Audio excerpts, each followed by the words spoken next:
Hey folks, the other day I did a video about pastoral care, about how to deal with people pastorally, to listen, to ask questions, to find a way of deepening the amount of empathy you're able to share with them. Well, I've been thinking about that for a couple of days because there's lots that can be said about pastoral care. There's lots that can be said about pastoral care, but one of the things in reading the news about the Harry and Meghan interview is how many people they don't believe her. Right? They don't believe him, they don't believe her, they don't believe what they're saying. And honestly, probably equally on the other side are people who don't believe what the response from the royal family is. And I thought about a story in my own life, and I wanted to share it with you. Now, please understand, I'm not calling into question anybody's honesty. I'm not calling into question the validity of anything that anybody said.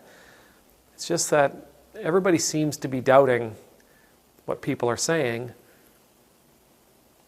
And when it comes to really good, effective pastoral care, facts and truth aren't the same thing. When I was in seminary in Halifax, I went to the Atlantic School of Theology. And every now and then I'd find myself out late at night, maybe 2 or 3 o'clock in the morning. Don't ask why I was out at 2 or 3 o'clock in the morning. But I'd be out, I'd be on my way home, and there was a homeless guy. And he was out every night. Winter, summer, didn't matter. He was out every night around that time collecting bottles. Now he had a huge shopping cart jammed full of bottles every day. And he'd take them in, of course, and he'd exchange them for some cash, and then he'd do what he did.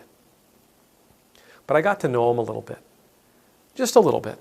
I would just sit down with him and, maybe we'd go get some street meat together. It was late at night. All the food trucks were out. So we'd get some street meat. We'd get some, falafel. We'd get some fries and gravy, whatever it was.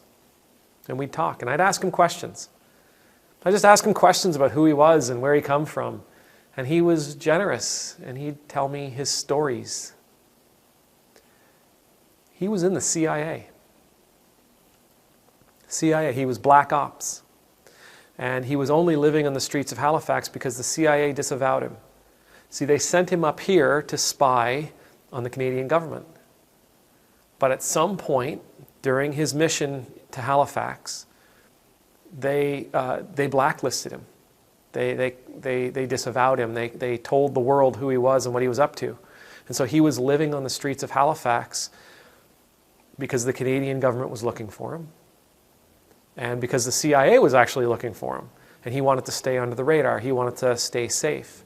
He knew that if the CIA or the Canadian, CSIS is what we have here in Canada, if they caught him, they'd terminate him. They'd end him. So he lived on the streets of Halifax in order to stay safe. He hadn't seen his family in years and years and years. Hadn't seen his sister, who he talked about. He hadn't seen his wife. Hadn't seen his kids in like a couple of decades. Because he knew that if he was to visit, if he was to return to the States and visit, that it'd put them in danger. That the CIA would use them to get to him. And so he chose to stay away from them. He chose to stay living on the streets of Halifax, collecting bottles. CIA, black ops, former agent, trained 265 different ways. He didn't ever actually say that, but he did say he was trained to kill. He was trained to do covert espionage. He was trained to be able to read people, to be able to see into them.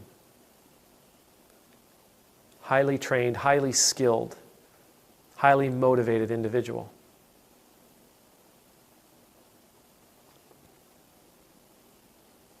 That was one of his stories. The next time I talked to him, maybe he was an Army Ranger. The next time I talked to him, he might be NSA. The next time I talked to him, he was a SEAL, a Navy SEAL.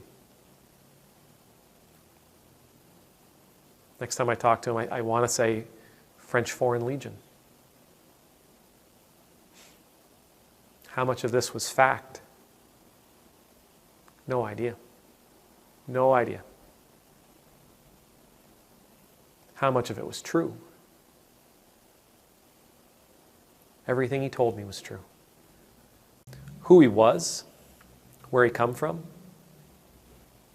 what he was trained to do, what jobs he had held. They could be important in pastoral care. They could be important. But what he was telling me every time we talked was that he wasn't meant to be there. That he felt like he was only living on the streets because of what somebody else had done. He felt a great sense of betrayal. In all of his stories, there was elements of betrayal. In all of his stories, there was elements of loss. He really missed his family. But he also felt like staying away from them was protecting them and himself. That was something else that he said, is that he knew the CIA would be watching them for him. How much of what was he a Navy SEAL? Probably not. Was he an Army Ranger? Probably not. Was he CIA, Black Ops, disavowed, blacklisted? Probably not. Who cares? Because what he told me was really powerful, really valuable. He shared with me in those stories something very, very true about himself. Every time I talked to him, I felt honored.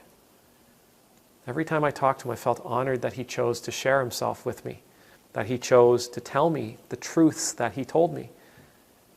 And that's what we would speak about. We'd never get into any of his missions. He'd never tell me anyway. But I'd say, wow, that sounds like that was really difficult. It sounds like it's really hard to be away from your family. It sounds like you love them a great deal. It sounds like you miss them. When it comes to being pastoral to someone, we got to be careful not to be too fixated on facts, on the validity of what it is that they're offering us, on whether or not what they're telling us would pass a lie detector test. We're not there to judge.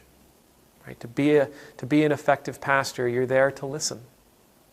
And listening, active listening, requires us to hear what's going on in the story that they are offering us. To find the themes and to find the beauty, to find the pain in whatever narrative they're sharing. It's there.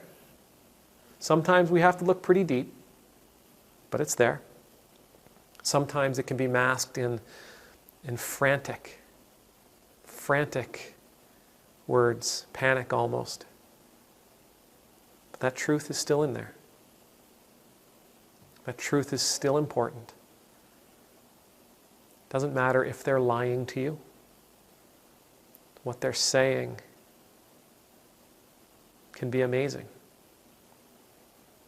For that gentleman in Halifax, every time he told me a story, he was inviting me to enter into his world.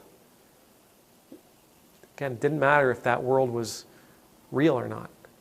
He was inviting me into his world. And when I was able to enter into his world, I've seen my own world differently. I've seen the world that he and I shared differently. Every time I was able to enter into his world, I understood him a little bit more. And even though his world changed from interaction to interaction, every single one of those worlds, he was the same person. The same feelings. With the same pain, with the same joys, with the same loss. The same struggles. The settings changed. The adventure changed. But rarely did he ever change. Every single one of us is going to encounter people who have a story to tell us.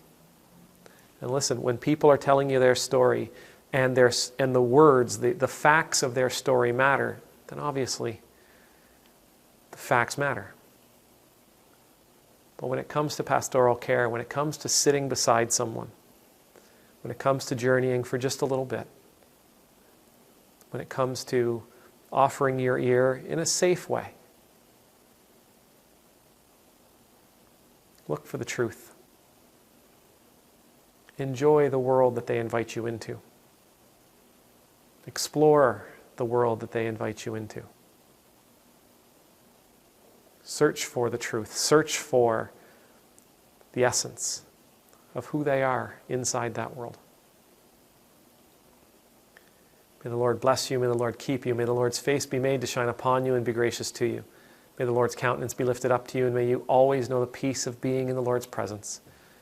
And I pray that as we journey, in those moments where we are blessed to be pastoral to one of our neighbors, that we can enjoy our visit into their world and learn a little bit more about them. Amen.